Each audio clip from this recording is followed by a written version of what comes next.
So, a couple of things about chapter 7 called A Knock at the Door. Again, nothing can be as easy as we think it is. Charles is acquitted, yet this next chapter has a little bit of doom and gloom. So, there's a couple of clues in this chapter. We have the recurring motif of echoes and footsteps and shadows in this chapter, especially when it comes to Lucy. So even though this should be a pretty joyous time, there's something in the back of her mind that something doesn't feel right. Again, it's kind of that metaphysical feeling that she has that all may not be good for her or for Charles Darnay.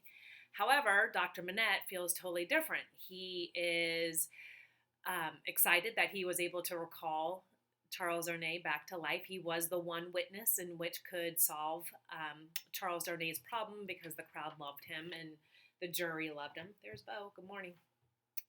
And he's also relieved that maybe his past is not going to haunt him anymore. On page 285, it says, this is at the bottom, her father cheering her, meaning Lucy, showed a compassionate superiority to the woman's weakness, which was wonderful to see.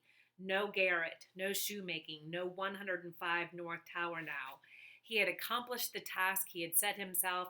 His promise was redeemed. He had saved Charles. Let them all lean upon him. So this is an ego boost for Dr. Manette, who, has shown great strides throughout this whole book. But now I think he feels useful. He was able to help the people that he loves. He was able to use his past and his pain as strength in this case. And so maybe he's being a little blinded by his joy and his, maybe, I wouldn't call it hubris, but, he was the one that saved Charles Darnay, that maybe he's not thinking about what could possibly happen now, like Lucy does. Lucy has this feeling. Excuse me. Anyway, so moving on. So just in the last chapter, we were wondering what happened with the shadows with Lucy. Not wondering, but just these ideas of shadowing.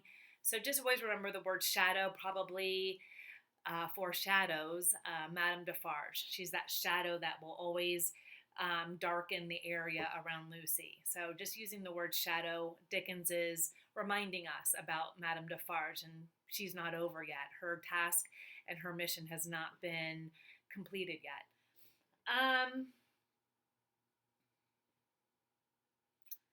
Really, the only thing else you need to know for this chapter is back, around page 290 when they do knock on the door and they come and take Charles away again. And he is accused by Saint Antoine, and that's where the wine shop is. So we can assume that it's the Defarges who are sending him back to the conciergerie. And just like it was kind of foreshadowed in the last chapter, like where are they? What are the Defarges doing? What are they communicating? There's still knitting going on. Their names are, the Evrémonde name is still conscripted in her knitting. So they're not done with their task yet. So just think about that as we continue on. Chapters 8, 9, and 10 are wonderful chapters. They're a lot longer. I'll get more to that in a bit, but these 3 chapters are pretty quick because we kind of have to set up the scene for the end of the book. So hope you're all doing well. You're probably all still in bed right now. I get it, but please reach out to me if you need me.